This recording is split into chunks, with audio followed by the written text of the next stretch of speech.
Well, as we said earlier, Helen joins me now. It's a real pleasure to meet you. Thank you very much for coming in tonight. I know it was very hard for you to watch that footage. Some of it you just don't want to look at, do you? Which I completely understand. And you've had to relive all these awful memories to put your thoughts down on paper. How difficult was that for you? Very difficult, very draining, but at the same time very cathartic. It's like therapy to tell everybody my recollection of what we went through as a family and that nobody knows about. And what do you hope people get out of your book, people who are reading it? I hope they can get some strength just if they're in the same position, because there's many victims as we speak now who are suffering and don't know where to turn to, don't know where to get the strength from. So I do hope they get some strength from it and can, be more focused on how they get forward in their lives. And I suppose tragically, we've got to know you, haven't we, over the last 6 years, because you've been on television, an awful lot. People are very keen to get your opinions, and of course, Gary's story is a truly dreadful one, and you've done so much campaigning afterwards.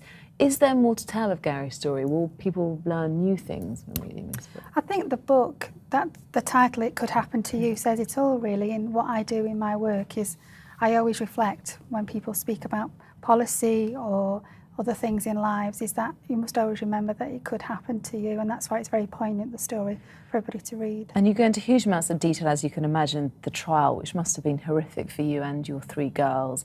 And I remember at the time, and also in your book, you say that you felt the criminal justice system was really biased against victims and maybe biased towards people who were in the dock.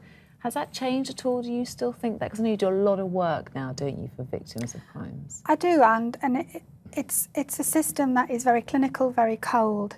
And so for me, when people speak to me about it, and the people in the courtrooms themselves, is that they must always remember that victims are in pain and need the respect and dignity, and they should actually, from the time they sit down in a courtroom, should have that put on, on there for them to get through the system, because it's very, very cruel at times, and it's very personal as well.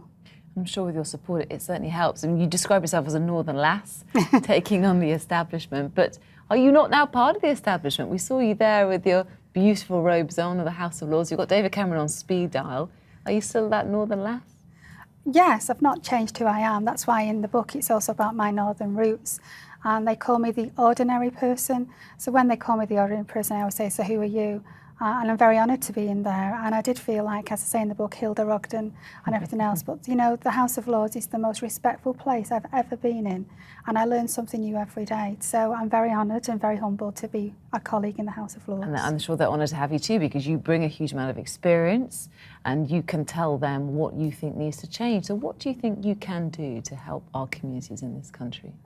I'm a realism, and I have been in, communities where I've gone through this pain, had the damage done to my family. So when I speak from the heart. I've got no agenda apart from making changes and making sure we can see them through. As I say, I roll my sleeves up and do the best I possibly can to raise awareness for victims' rights. And are you seeing changes on the ground? Because I know you work so much with communities up and down the country. Are you seeing change? Yeah, it's great. When I did my first role as communities, it was really, like I say in the book, meeting people.